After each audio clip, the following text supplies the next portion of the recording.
Welcome to social post. నేను మీ వాసవి ఆచార్య. మీరు groups కి కానివ్వండి, ఎస్ఐ ఆర్ కానిస్టేబుల్ వీటిలో దేనికైనా ప్రిపేర్ అవుతున్నారా? ఎలా ప్రిపేర్ అవ్వాలో తెలియట్లేదా? మంచి ఇన్స్టిట్యూషన్స్ కోసం వెతుకుతున్నారా? ఎంతసేపు ప్రిపేర్ అవ్వాలి? నోటిఫికేషన్స్ ఎప్పుడున్నాయి? సో ప్రిపరేషన్ అనేది ఎంత స్ట్రాంగ్ గా ఉంటే మనం ఎగ్జామ్ లో పాస్ అవుతాము అని చెప్పి ఈ రోజు ఆ అంశం మీద మాట్లాడడానికి అశోక్ ఆన్లైన్ అకాడమీ నుంచి అశోక్ గారు మనతో ఉన్నారు. 10 years experience in TGPSC group specialist అన్నమాట ఆయన.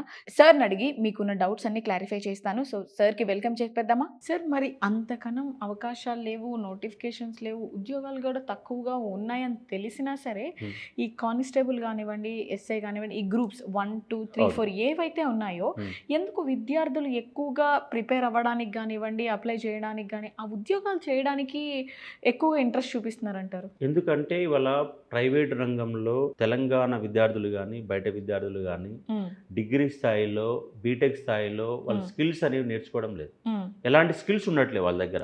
పేరుకు బీటెక్ అయిపోతా ఉంది, పేరుకు డిగ్రీ అయిపోతా ఉంది. బీటెక్ లో నీకు దమ్మున్నటువంటి స్కిల్స్ లేనప్పుడు బయట నీకు ఎంత దొరుకుతుంది? 15,000 రూపాయల జీతం దొరుకుతుంది, 20,000 రూపాయల జీతం దొరుకుతుంది. అట్లీస్ట్ ఒక 20-30,000 రూపాయల లోపే నీకు ఉద్యోగాలు దొరుకుతుంది. కొంతమందికి క్యాంపస్ సెలక్షన్ లో లాక్స్ ఆఫ్ ప్యాకేజ్ రావచ్చు. అలాంటి వాళ్ళు ఎంత మంది ఉంటారు? ఒక 5%, 10% లోపు ఉంటారు. మిగతా 90% మందికి ఇటువైపు ఉద్యోగాలు వస్తే ఉన్న ఆశతో ఇటువైపు అడుగులు వేస్తా ఉన్నారు. కానీ అది కరెక్ట్ కాదు. అందుకే విద్యార్థి అనేవాడు డిగ్రీ స్థాయిలోనే, అంటే 3 సంవత్సరాల డిగ్రీ, 4 సంవత్సరాల బీటెక్ టైం వేస్ట్ పట్టాలుగా మారిపోతున్నాయి. మన స్టైల్ గా ఒక నోట్బుక్ పట్టుకొని కాలేజీకి వెళ్ళిపోతా ఉన్నారు. 4 ఏళ్ళు చూస్తున్నా గడిచిపోతుంది. వెనక తిరిగి చూస్తే సబ్జెక్టు లేదు, అటు కమ్యూనికేషన్ స్కిల్స్ లేవు, ఇంగ్లీష్ లాంగ్వేజ్ మీద గ్రిప్ లేదు. దీని కారణంగా అటువైపు మనం సక్సెస్ కాలేక, మనం ఏ రంగంలో అయితే బీటెక్ చేస్తే ఏం కావాలి? సాఫ్ట్వేర్ ఇంజనీరింగ్ కావాలి, కానీ సాఫ్ట్వేర్ ఇంజనీరింగ్ కాలేకపోతున్నాం. అటువైపు ఏం దొరుకుతుంది నీకు? కాంపిటేటివ్ అనే ఎగ్జామ్ పదవి కనపడతా ఉంది. ఇంకోటి ఏంటంటే గవర్నమెంట్ ఉద్యోగం అంటే ఒక గౌరవం. ఇప్పుడు అమ్మాయిని ఒక అబ్బాయి కానిస్టేబుల్ జాబ్ కొడితే పిల్లని ఇవ్వడానికి సిద్ధంగా ఉంటారు. అదే సాఫ్ట్వేర్ లో 50,000 రూపాయలు, నెలకి 50,000, ₹1,00,000 సంపాదించినా కూడా ఎన్నో రకాల క్వశ్చన్లు వేస్తారు. అంటే ఇప్పుడు ఒక తెలంగాణలో ఒక సామెత ఉంటుంది, అది గాడిదలు కాసే ఉద్యోగం అయినా పర్వాలేదు, అది గవర్నమెంట్ కొలువై ఉండాలా. చేసే పని ఏంటిది? గాడిదలు కాసే కొలువు. అది ఏమై ఉండాలా? గవర్నమెంట్ ఉద్యోగం అయి ఉండాలా అన్నట్టు ఒక నాడుని వాళ్ళ వరకు కొనసాగుతుంది. దానివల్ల కుప్పలు తెప్పలుగా లాక్స్ ఆఫ్ పీపుల్, ఉదాహరణకు రేపు కానిస్టేబుల్ ఎస్ఐ ఉద్యోగాలు మహా అయితే 800 నుంచి 1000 వరకు పడతాయి. కానిస్టేబుల్ 15,000 ఉద్యోగాలు పడతాయి. 15,000 ఉద్యోగాలు ఎక్కడ? అప్లై చేసుకునే వాళ్ళు 8 లక్షల మంది ఉంటారు. 8 lakhs లో కనీసంగా 1,00,000 మంది అన్న సీరియస్ ఆస్పిరెంట్ అనే వాళ్ళు 1,00,000 మంది ఉంటారు. మరి 1,00,000 మందిలో ఉన్న ఉద్యోగాలన్నీ 15,000 కదా. ఒక 2 లక్షల మంది వరకు ప్రిపేర్ అవుతారు. వివిధ రకాల ప్రిపరేషన్ ప్లేసులు సీరియస్ గా 1,00,000 మంది ఉంటారు. కానీ వచ్చేది ఎంత అంటే 15,000 మందికే. మరి 15,000 ఉద్యోగాలలో నువ్వు ఉండాలంటే నీకు ప్రణాళికాబద్ధత ఉండాలి. ఇంకోటి ఏంటంటే ఇవాళ విద్యార్థులు ఒక బ్యాకప్ అనేది పెట్టుకోవాలి. బ్యాకప్ ఏంటి? నువ్వు ఎస్ఐ కానిస్టేబుల్ ప్రిపేర్ అవుతున్నావు, నీకు బీటెక్ క్వాలిఫికేషన్ ఉంది, ఎస్ఐ కానిస్టేబుల్ ప్రిపేర్ గా వద్దంటలేదు, కానీ రోజొక 2 గంటలు సాఫ్ట్వేర్ సంబంధించిన కోర్సులు నేర్చుకో.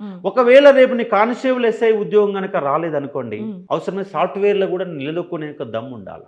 అట్లా ఉంటేనే సాధ్యమైంది. కాకపోతే ఈ పోటీ పరీక్షలకు వచ్చిన వల్ల జరిగే ప్లస్ ఏంటంటే, ఒక పోటీ పరీక్షలు ప్రిపేర్ అయిన విద్యార్థికి ఈ సమాజం పైన అవగాహన పెరుగుతుంది, ఈ వ్యవస్థ పైన గ్రిప్ వస్తుంది, ఎలా బతకాలో నేర్పుతుంది.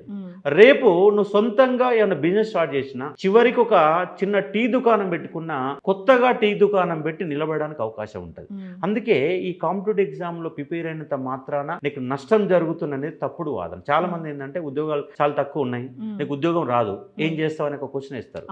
కానీ ఇప్పుడు ఒక డిగ్రీ అయిపోయిన తర్వాత మనకు ఒక ఈ సమాజం పైన, ఒక వ్యవస్థ పైన గ్రిప్ ఉండాలి కదా. సమాజం పైన, వ్యవస్థ పైన గ్రిప్ లేకుండా రేపు ఎట్లా బతుకుతావు? కాబట్టి ఈ పోటీ పరీక్షలకు రావడం వల్ల బీ సీరియస్ గా కష్టపడండి, ప్రయత్నం చేయండి. రానప్పుడు సెకండ్ ఆప్షన్ గా బ్యాకప్ పెట్టుకోండి. ఇంకోటి, ఈ బ్యాకప్ లేకున్నా కూడా నీకు ఈ 2 ఏళ్ల 3 ఏళ్ల ప్రిపరేషన్ వల్ల ఈ వ్యవస్థ పైన నువ్వు ఎట్లా బతకాలో ఈ పోటీ పరీక్ష, ఈ పోటీ ప్రపంచం నీకు నేర్పుతుంది. ఎందుకంటే హైదరాబాద్కి వస్తావు, అమ్మా నాన్న వండి పెట్టిన తిన్న నువ్వు మొట్టమొదటిసారి హైదరాబాద్ అనే మహానగరంలో ఒక 3 సంవత్సరాలు ఉండేసరికి ఎట్లా బతకాలా, ఈ యొక్క మానవ సమూహంలో ఎట్లా బతకాలా, ఏం చేయాలనేది అనేది పోటీ పరీక్షల ద్వారా తెలుసుకోవడానికి అవకాశం ఉంటుంది. ఎందుకంటే దాంట్లో ఎకానమీ ఉన్నది, దాంట్లో హిస్టరీ ఉన్నది, దాంట్లో జాగ్రఫీ ఉన్నది. దాంతో పాటుగా వ్యక్తిత్వ వికాసానికి సంబంధించిన క్వశ్చన్లు కూడా పడతాయి, లాంగ్వేజ్ పైన ఇంగ్లీష్ పైన క్వశ్చన్లు ఉంటాయి.